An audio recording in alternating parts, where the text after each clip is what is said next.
Commander Velshara stared at the scanning display with growing unease. The vessel floating in the darkness of space looked wrong. Not dangerous wrong, but disturbingly wrong in a way that made her scales itch beneath her uniform. The ship was small, barely the size of a Genkari transport shuttle. Its hull was a patchwork nightmare of different metals and materials, welded together in ways that violated every engineering principle Velshara had learned in her 40 cycles of military service. Scorch marks covered entire sections. Micrometeor damage riddled the outer plating. And yet, somehow, the structural integrity readings showed it had held together. "Analysis complete, Commander," her scanning officer reported, his voice uncertain. "The vessel is ancient. Chemical propulsion systems, primitive nuclear power core, no quantum shielding, no FTL capability. By our standards, this technology is at least 3 centuries outdated." Velshara's tail swished with agitation. "Then, how is it here? We are 40 light-years from the nearest habitable system. That is the disturbing part, Commander. According to the radiation decay in the hull and the ship's black box data, this vessel has been operational for 47 standard cycles. It should have fallen apart after 10, maximum, 47 cycles." Velshara felt a chill run through her. No species in the known galaxy could keep such primitive technology functioning that long. The maintenance requirements alone would be impossible. "Send a boarding team," she ordered. "Full hazard protocols. If something kept that wreck flying for nearly 50 cycles, I want to know what." 2 hours later, the boarding team's report made everything worse. The ship's interior was a maze of repairs. Every system had been rebuilt, sometimes multiple times, using whatever materials the crew could salvage. Power conduits were wrapped in insulation that looked like fabric. Circuit boards had been manually resoldered so many times the original designs were barely recognizable. The life support system was a Franken creation of spare parts that somehow worked together despite coming from incompatible technologies. In the crew quarters, they found the bodies. 5 of them, preserved by the cold vacuum after the final system's failure. The species was unfamiliar to the Dominion databases.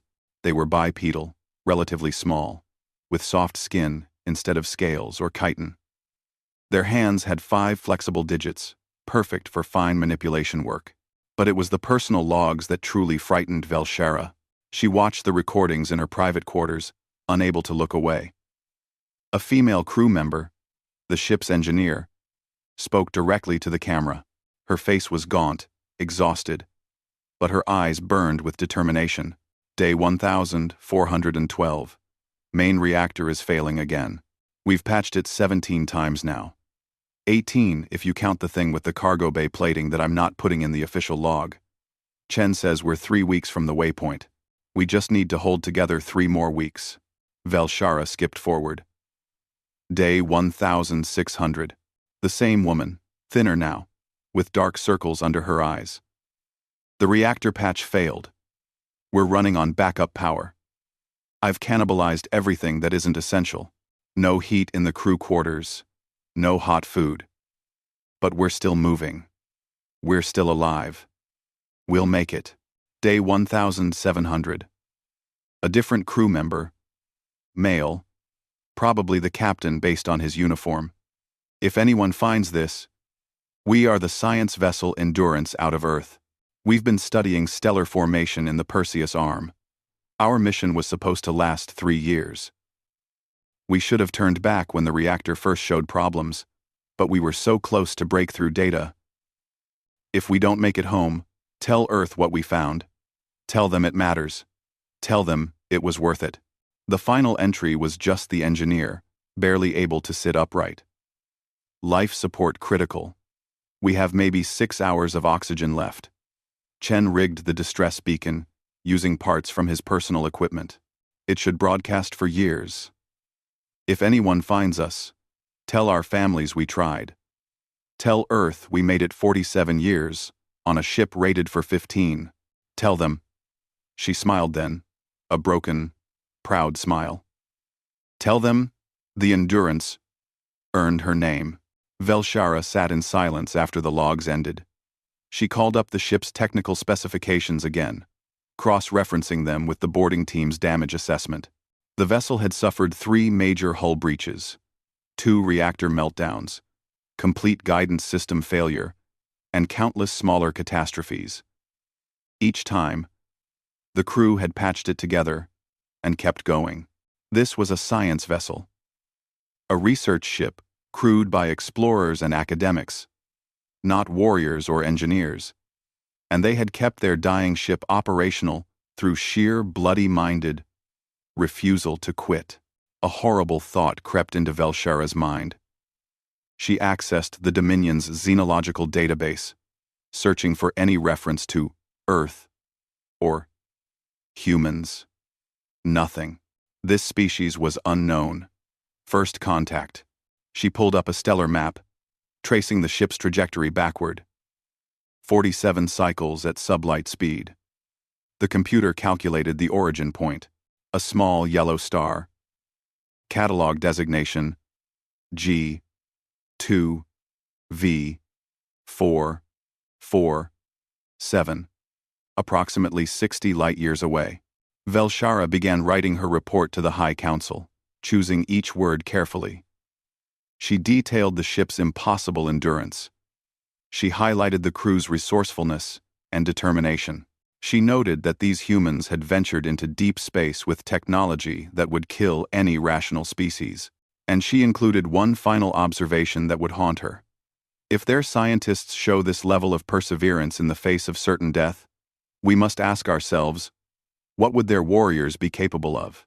The report was filed, logged, and largely ignored. After all, the Dominion had stood for 10,000 cycles.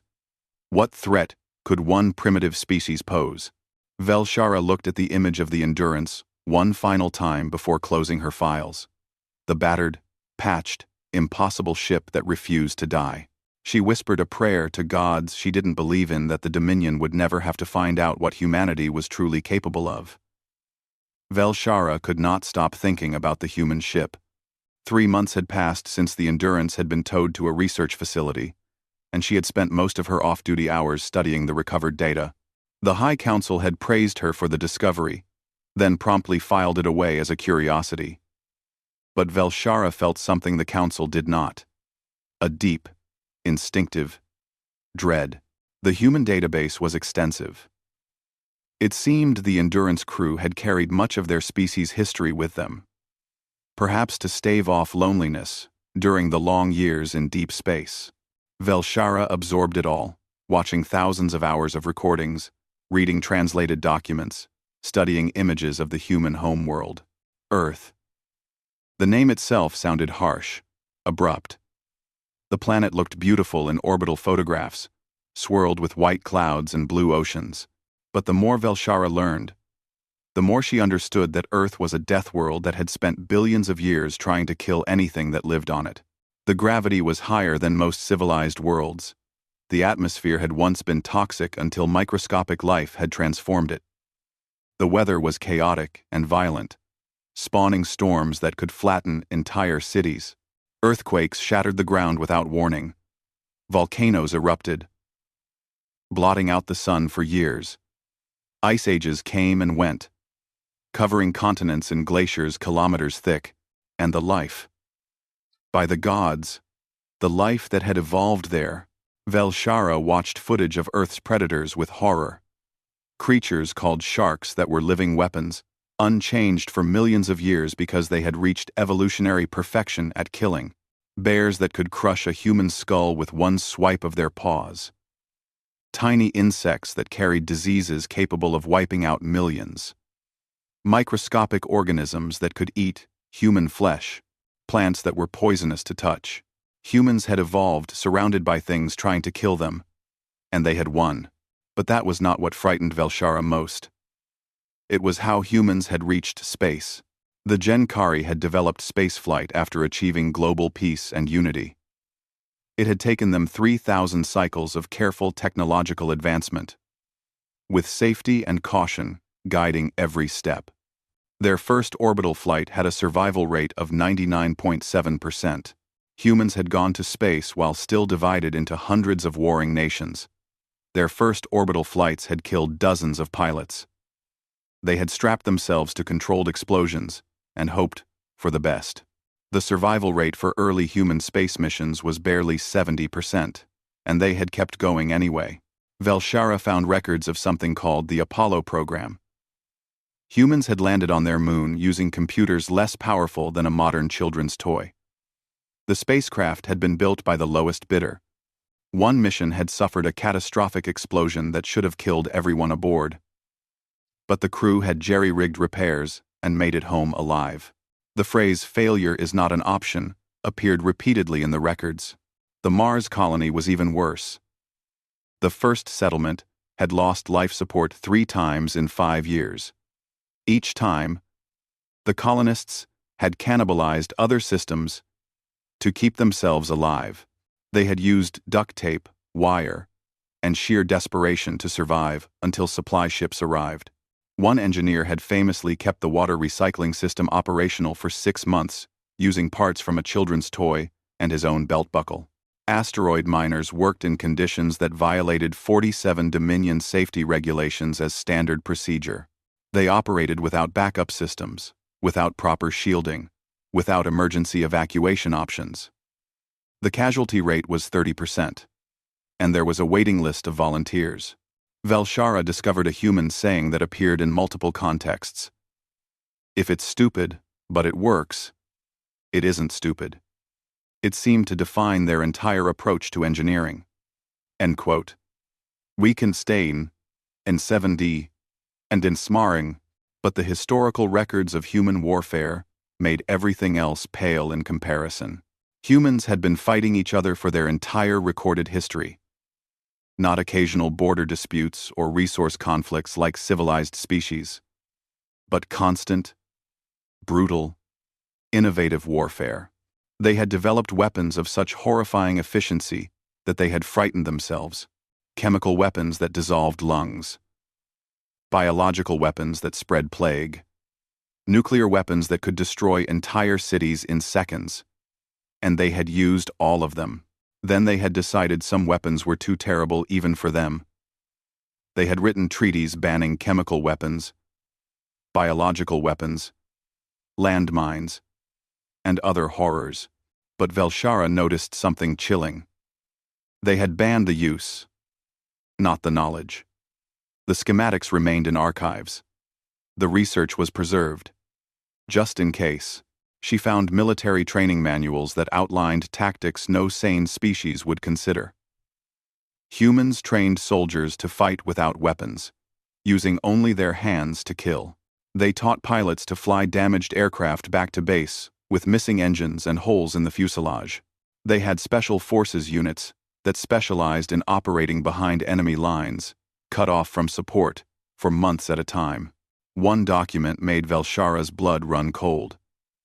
It was a military planning paper about acceptable casualty rates in large-scale warfare.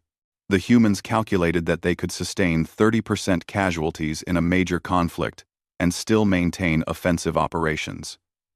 30%. The Gen-Kari military considered 5% casualties, a devastating defeat that required immediate retreat. And humans had gone to space while still perfecting ways to kill each other. Velshara compiled everything into a comprehensive report. She highlighted the key points. Humans had evolved in a hostile environment that created extreme adaptation. They had developed technology through trial and error, accepting horrific failure rates.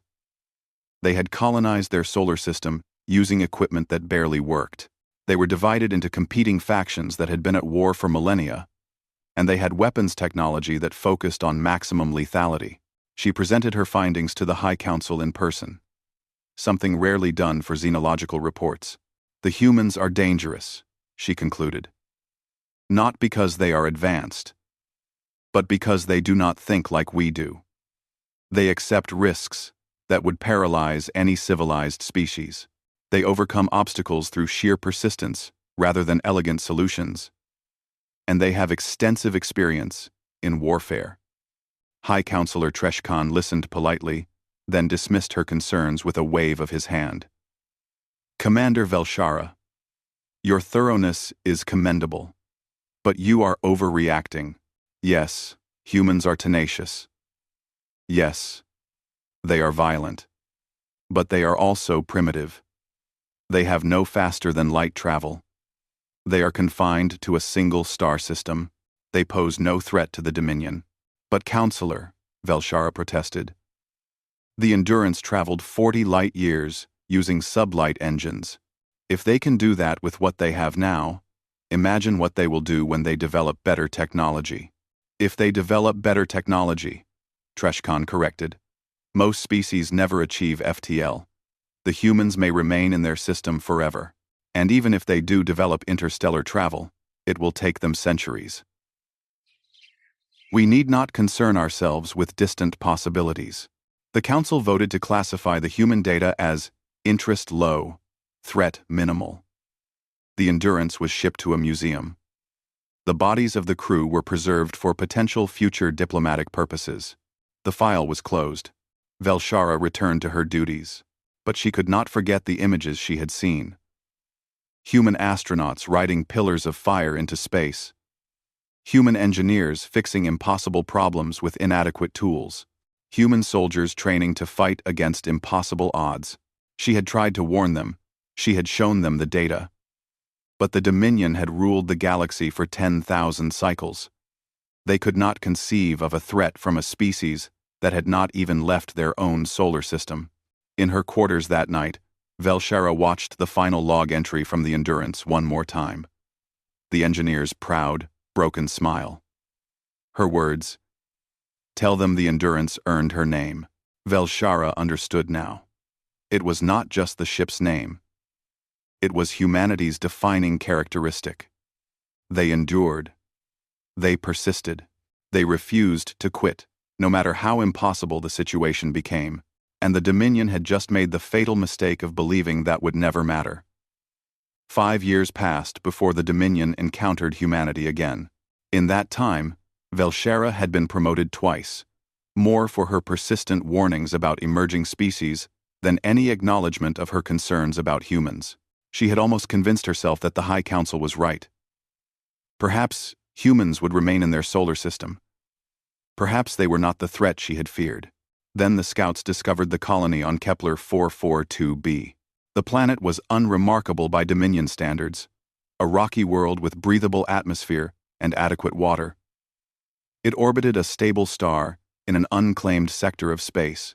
The Dominion had surveyed it decades ago and found it unsuitable for Genkari settlement because of the high gravity. But for humans, apparently, it was perfect. The colony had 50,000 inhabitants.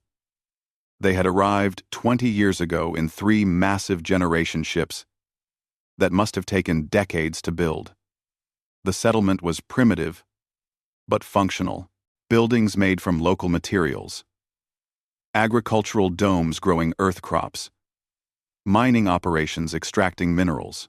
And at the center, a communications array constantly broadcasting toward Earth 120 light-years away. Fleet Commander Thalren was assigned to handle the situation. He was a veteran of the Dominion's expansion forces, experienced in bringing primitive species into the fold.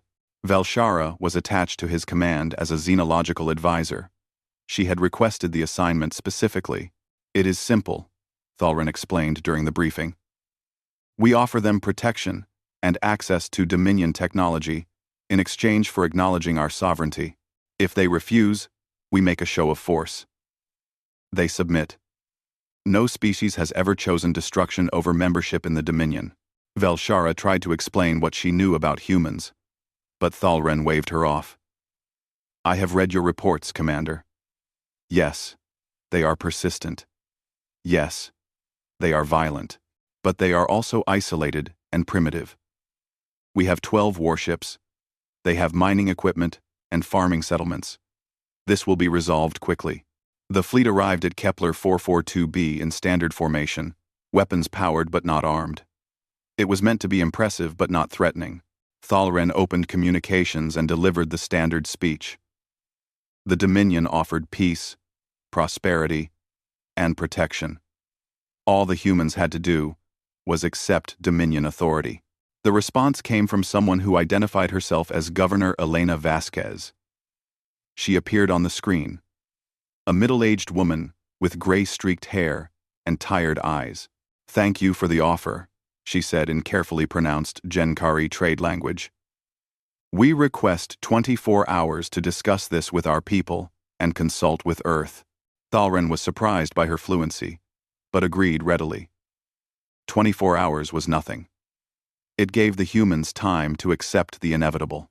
What the Dominion did not know was that every human colony had emergency protocols, drilled and practiced since the first settlements were established.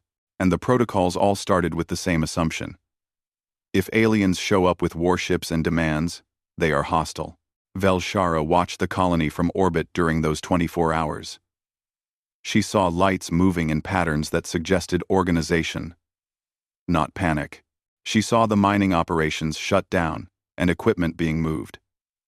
She saw the civilian transports repositioning around the colony. "They are preparing something," she warned Thalren. "Of course they are," he replied. "They are preparing to accept our terms." When the 24 hours expired, Governor Vasquez appeared on screen again. Behind her, Velshara could see a room full of people working at computers and communication stations. Everyone looked calm, determined. "We have considered your offer," Vasquez said. "Our answer is no.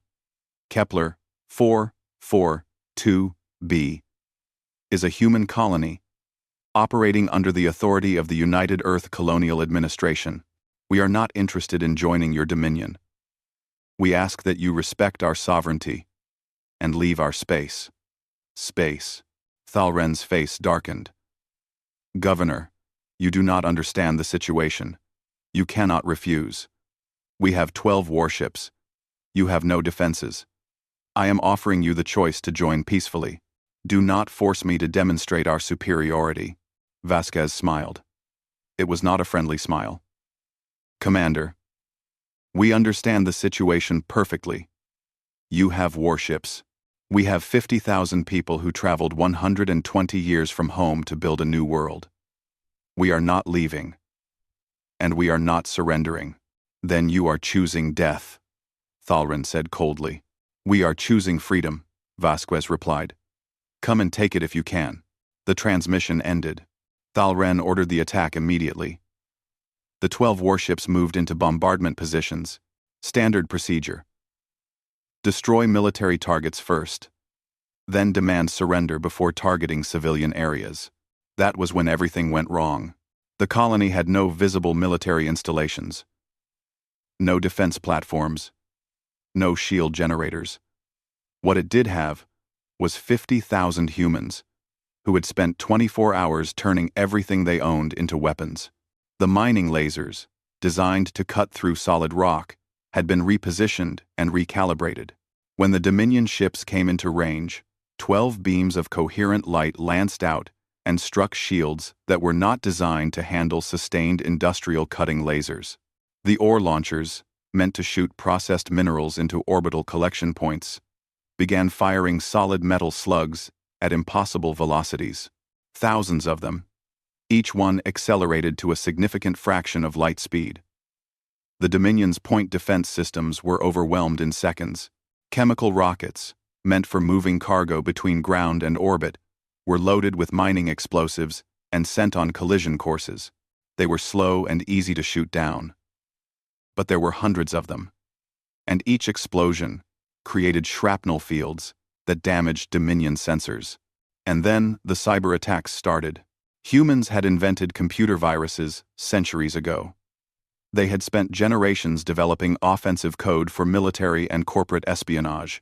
The Dominion's computer systems, designed to resist known threats, had no defense against human malware. Communications failed. Targeting systems glitched. One cruiser's AI locked itself in a diagnostic loop and had to be manually rebooted. Thalren watched in disbelief as one of his destroyers took a direct hit from a mining laser and lost its forward shields. Before it could recover, 3 ore slugs punched through the hull. The ship went dark. "Return fire," he ordered. "All ships, weapons free." The Dominion warships unleashed their plasma cannons and particle beams. The colony's buildings vanished in flashes of superheated air. Thousands died in seconds. But the attacks kept coming. A cargo hauler, ancient and battered, accelerated directly toward Thalren's flagship. Point defense destroyed it easily. But the debris was traveling at orbital velocity, and the explosion had been timed perfectly. Shrapnel peppered the flagship's starboard side. "Sir, we have a single atmospheric fighter launching from the surface," the tactical officer reported. "One fighter?" Thalren laughed bitterly. "Destroy it." The fighter was an old F-350 Starling, designed for cargo runs between settlements. It had no weapons except what the pilot had bolted on personally. It should have been destroyed instantly. But the pilot was Commander Sarah Chen, daughter of the engineer who had kept the Endurance flying for 47 years. And she had no intention of surviving. She flew like a human, using maneuvers that should have killed her from G-forces. She wove through plasma fire with a combination of skill and suicidal luck, and when she was close enough, she pointed her fighter at the bridge of the nearest cruiser and fired her engines to maximum. The last transmission from Sarah Chen was simple. "Tell Earth we made them bleed." The fighter crashed through the cruiser's bridge windows. The explosion killed the entire command crew instantly. The battle lasted 6 hours. When it ended, the Dominion held the field. The colony was destroyed. 47,000 humans were dead. The survivors had surrendered. But 4 Dominion ships had been destroyed. 3 more were heavily damaged. 3,000 Genkari were dead. And Thalren stood on his bridge, staring at the casualty reports, unable to comprehend what had happened. They had fought a colony. Not a military installation. A civilian settlement of scientists, farmers, miners, and families. Without proper weapons, without shields, without any of the advantages of modern warfare. And they had made the Dominion bleed. Velshara watched the burning ruins of the colony from orbit and remembered her own words from 5 years ago. If their scientists show this level of perseverance in the face of certain death, what would their warriors be capable of? Now the Dominion was going to find out, because 20 light-years away, the distress signal from Kepler 442b had just reached the next human colony, and they were already preparing. The war had begun. The news of Kepler 442b reached Earth 6 months after the attack. The Dominion had expected pleas for mercy, offers of negotiation, perhaps even panic. Instead, they intercepted a single transmission broadcast from Earth to all human colonies simultaneously. It was just 4 words. Remember the Alamo. Mobilize.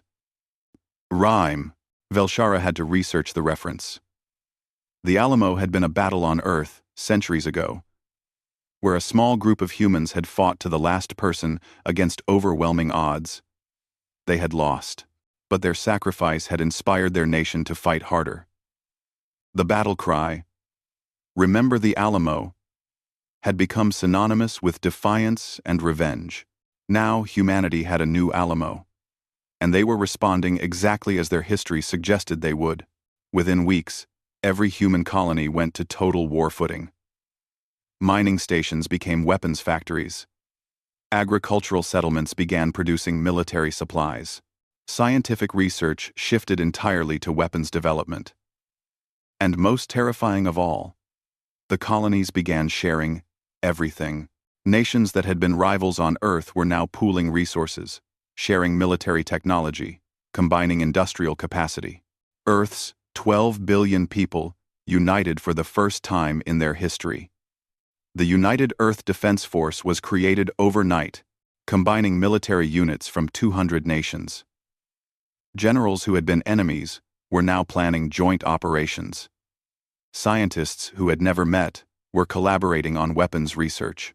And every human, civilian or military, understood the mission. Make the Dominion regret attacking Kepler 442b. The Dominion's intelligence services watched in growing alarm as hundreds, then thousands of ships began launching from human space. They were not elegant warships. They were converted cargo haulers, mining barges, colony vessels, even luxury liners that had been gutted and refitted. Humans were taking everything that could fly and turning it into a weapon, but the humans still did not have faster-than-light travel. They were limited to sublight speeds. The Dominion calculated that any human response would take years to arrive, giving them plenty of time to prepare defenses. What the Dominion did not understand was that humans had spent centuries developing cryogenic suspension technology specifically for long-distance space travel. The crews of the approaching human fleet were frozen in dreamless sleep, while their ships burned toward Dominion space at 70% of light speed. And humans did not care that the journey would take years. Revenge was patient. 5 years passed. Objective time for those watching from planets and stations. But for the frozen crews of the human fleet, it was barely a moment. They went to sleep on Earth or Mars or the asteroid colonies. And they woke up at the edge of Dominion space, ready to fight. The Dominion scout posts began reporting contacts. At first, it was dozens of ships, then hundreds, then thousands, and they kept coming. "How many ships do they have?" High Counselor Treshkan demanded, staring at the tactical display in horror. "Current count is over 10,000 vessels, Counselor," the intelligence officer reported. "And more are still arriving from different vectors. They are not using standard jump points. They are coming through normal space from every direction." Velshara stood in the council chamber, vindicated but taking no pleasure in it. "They launched everything they had," she said quietly. "Every ship that could carry weapons. Every crew willing to fight. Earth, Mars, the asteroid belt. All the colonies. They have been building and launching for 5 years, but they are still primitive." Treshkan protested. "They have no shields, no energy weapons, no FTL drives. We have 300 warships at the border. Surely that is enough." Velshara said nothing. She had studied human military history. She knew what was coming. The Battle of Threshold Station began on a Tuesday at 0600 hours Standard Dominion Time. 300 Junkari warships faced 10,000 human vessels across a light second of empty space. Fleet Admiral Marcus Okafor commanded the human forces from the bridge of the UEDF Retribution, a converted mining ship that had been his daughter's workplace before Kepler 442b. He was 70 years old. He had nothing to lose. And he remembered exactly what the Dominion had done to his child. His battle plan was simple: overwhelm them. The Dominion had superior technology. Human weapons could not penetrate their shields easily. Human ships were slower and less maneuverable. In a fair fight, the Dominion would win, so Okafor made sure it was not a fair fight. The human fleet did not advance in formation. They swarmed, 10,000 ships coming from dozens of angles, moving in seemingly random patterns, creating a three-dimensional maze of trajectories that made targeting impossible. The Dominion fired their plasma cannons and particle beams with devastating accuracy. Human ships died by the dozens. But for every ship destroyed, 10 more came closer. And then, the real nightmare began. Human ships were not trying to win one-on-one battles. They were weapons delivery systems. Each ship carried kinetic missiles, nuclear warheads, chemical explosives, and cyber warfare packages. When Dominion fire disabled a human ship, it did not retreat. It self-destructed, sending shrapnel into nearby Dominion formations at velocities that could damage even shielded hulls. One human tactic was particularly horrifying: the dead run. Damaged ships with no hope of survival would accelerate directly toward Dominion vessels and ram them. Human crews died instantly, but so did sections of Dominion ships. And humans had more ships than the Dominion could possibly shoot down. The cyber attacks were constant. Human malware had evolved during the 5-year journey, becoming more sophisticated and harder to counter. Dominion ships found their targeting systems hijacked, their communications jammed, their AI systems locked in diagnostic loops. One cruiser's life support failed, killing the entire crew before they could manually override it. Human ships used debris as weapons, herding wreckage into Dominion formations. They created false sensor signatures by ejecting metal chaff, making 10 ships look like 100. They broadcast fake surrender signals, then attacked when Dominion ships moved to accept. And they adapted. The humans were learning Dominion tactics in real time, modifying their approach with every wave. What worked in the first hour stopped working in the second. The Dominion's advantages were shrinking minute by minute. Admiral Okafor watched the battle from his command chair, his face expressionless. He had committed 3,500 ships to the first wave. 2,000 were gone. But the Dominion had lost 53 ships. The exchange rate was terrible by any military standard, but humans had thousands more ships. And the Dominion did not. The battle lasted 48 hours. It ended when the remaining human ships withdrew, having expended their munitions and suffered catastrophic casualties. The Dominion held Threshold Station. They had won. The cost was horrifying. 187 Dominion ships destroyed. Over 30,000 Junkari dead. The station itself was heavily damaged, barely operational, and the humans had merely retreated, not surrendered. High Counselor Treshkan stood in the ruins of the station's command center and read the casualty reports with shaking hands. "How?" he whispered. "How did primitives do this to us?"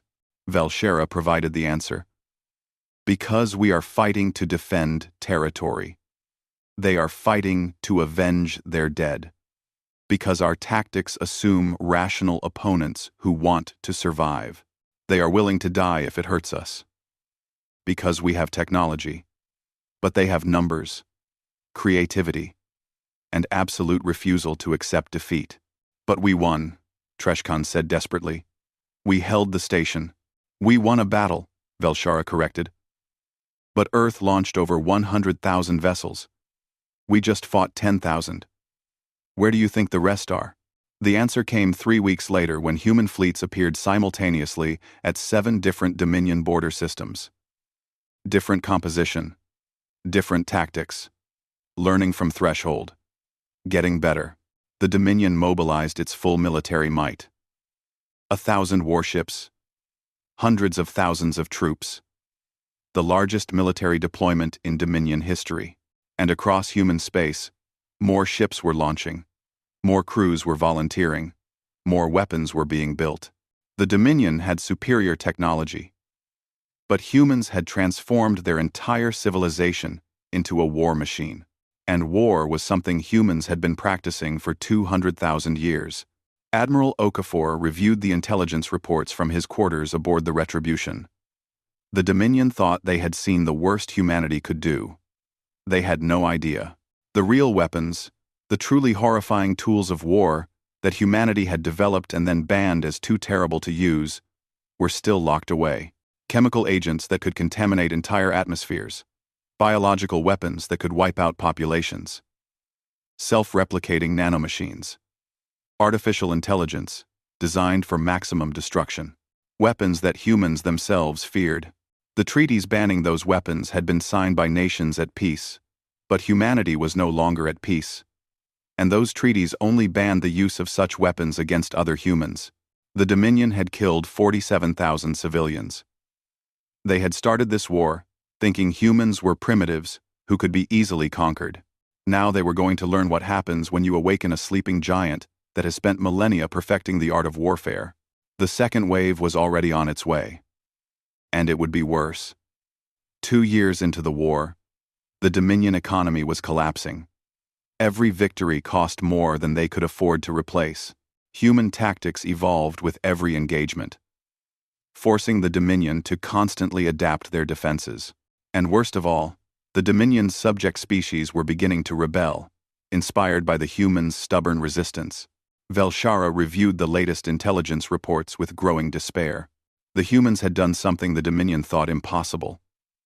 They had reverse-engineered faster-than-light travel from captured Dominion ships.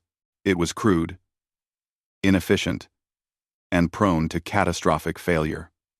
A human FTL drive had only a 60% chance of not exploding during jump. Humans used them anyway. Now, human ships could strike anywhere in Dominion space without years of sublight travel. They appeared without warning, struck hard, and vanished before reinforcements arrived. The Dominion's defensive strategy was useless against an enemy that could be anywhere at any time. But it was the psychological warfare that truly broke Dominion morale. Humans broadcast messages constantly. Stories of Kepler 442b, personal messages from the 47,000 who had died, images of children and families destroyed by Dominion weapons. They made sure every Jankari soldier knew exactly who they had killed and why humans would never stop fighting. Captured Dominion stations were left booby-trapped in ways that killed recovery teams. Food supplies were poisoned with slow-acting toxins.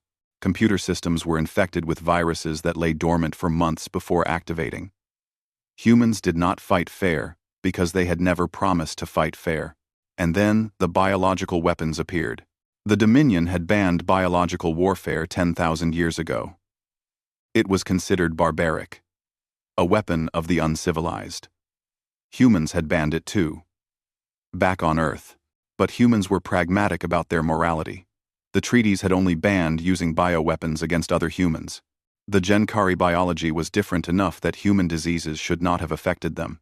But human genetic engineers, given unlimited funding and 2 years of war, had created entirely new pathogens specifically designed to target Jankari physiology.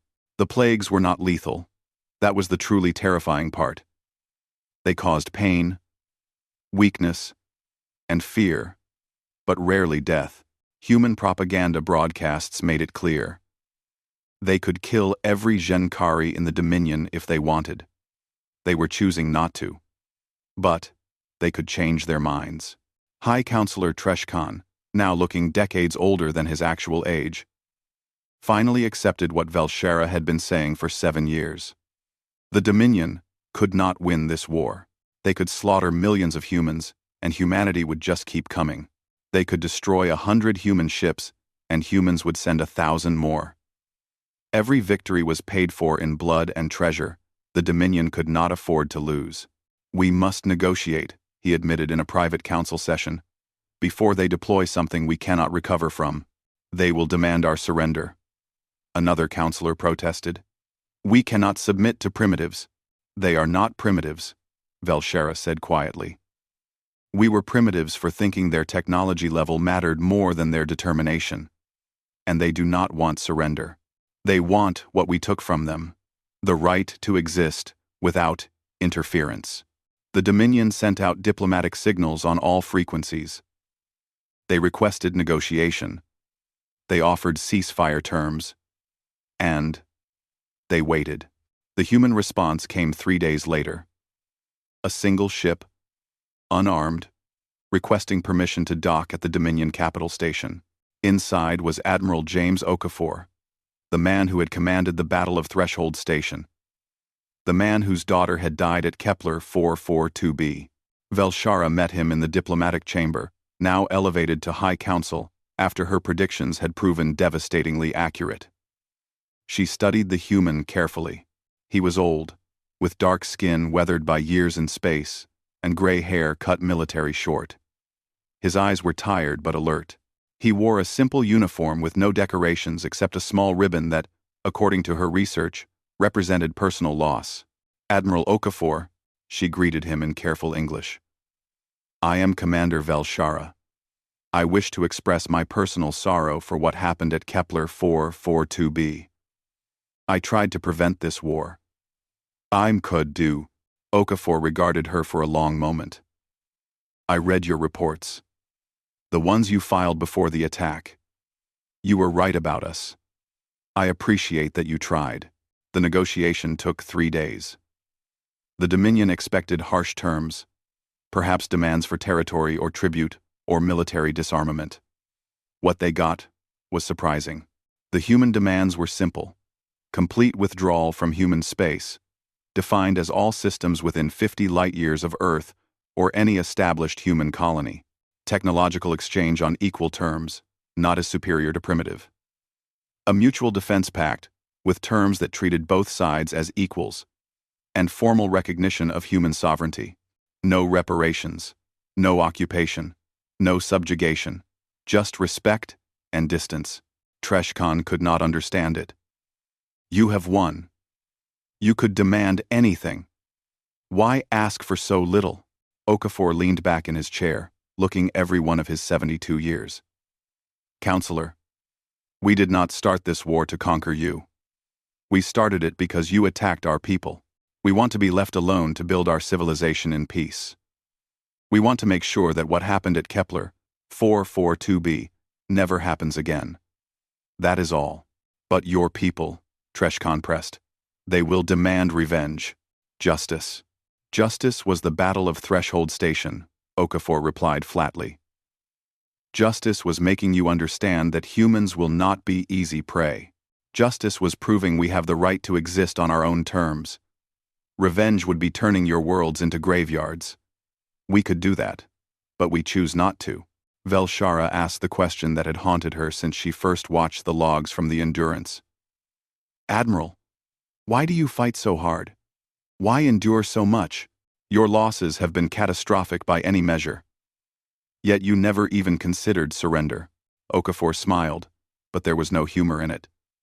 Commander, we evolved on a planet that tried to kill us every single day. We survived ice ages that should have ended our species. We fought predators that were bigger and stronger than us. We conquered diseases that killed millions. We endured famines, floods, earthquakes, and storms. And when we ran out of nature to fight, we fought each other. For 200,000 years. He stood and walked to the window, looking out at the stars. We reached space in ships that exploded half the time. We built colonies on Mars by hand, in environments that killed dozens of us. We mined asteroids using equipment that violated every safety standard. We sent ships like the Endurance into deep space for decades, using technology that should have failed after a few years. He turned back to face them. You attacked one of our colonies. You killed 50,000 people who had traveled 120 years from home to build a new world. You killed my daughter, who was a geologist studying rock formations, not a soldier. What did you expect us to do? Accept it? Submit? Hope you would be merciful? Okafor's voice remained calm, but his eyes were hard. Commander Velshara, your people ruled the galaxy for 10,000 years because no one challenged you. You forgot that dominance is not the same as superiority. You mistook our primitive technology for primitive thinking. And you learned the hard way that humans did not reach the stars through enlightenment. We reached them through sheer bloody-minded refusal to accept that anything was impossible. The treaty was signed the next day. It was called the Threshold Accords, named after the battle where humans had first proven themselves. The Dominion withdrew from human space. Both sides exchanged technology and established trade relations. And most importantly, both sides recognized each other as equals. 50 years passed. Humanity became a major power in the galactic community, not through conquest but through the same characteristics that had brought them to space in the first place. Human engineers were sought after because they could fix anything with whatever materials were available. Human soldiers were respected because they trained harder and fought smarter than anyone else. Human scientists pushed boundaries that other species thought impossible. Other civilizations learned to value the human approach. Try it, break it, fix it, improve it, try again. The human phrase, "failure is not an option," became a galactic motto for difficult projects. The derelict science vessel Endurance was recovered from the Dominion Museum and returned to Earth. It was placed in the Museum of Human Spaceflight, in a place of honor. The plaque read, "The ship that saved humanity," because its sacrifice taught the galaxy that humans cannot be conquered, only respected. Velshara, now retired after a long career as the Dominion's chief ambassador to human space, visited Earth for the first time. She was old now, her scales graying, her movements slow, But she had lived to see the galaxy transformed by the species she had discovered. She stood in the memorial park on Kepler 442b, which had been rebuilt as a joint human-Junkari colony. 47,000 names were carved into a black stone wall. She found the name she was looking for. Sarah Chen, Commander, UEDF. A human child, maybe 7 years old, approached her. "Why are you crying?" the child asked with the blunt curiosity of youth. Velshara knelt down to the child's level. "Because I helped start a war that should never have happened. Because these people died because my government made a terrible mistake. Because I tried to stop it and failed. But we are friends now," the child said, confused. "It did," Velshara agreed. "But the price was very high." The child thought about this, then hugged Velshara with the unself-conscious compassion of the young. "My mama says mistakes are how we learn. Maybe your people learned an important lesson." Velshara returned the hug, surprised to find herself comforted by this small human. "What lesson is that?" "That humans are friends worth having and enemies you do not want." Velshara laughed, a sound halfway between humor and pain. "Yes. That is exactly the lesson." She stood and looked up at the stars. Human ships passed overhead, no longer cobbled-together survival craft but elegant vessels that combined human innovation with Dominion technology. The galaxy was better for having humans in it. Different, challenging, but better. Commander Velshara had spent her career studying alien species. But the humans had taught her something no other species could. That strength is not just technology, or numbers, or resources. True strength is the refusal to quit. Even when quitting makes sense. The willingness to endure, to adapt, to overcome, no matter the cost. The galaxy had learned its lesson. Humanity, fuck yeah.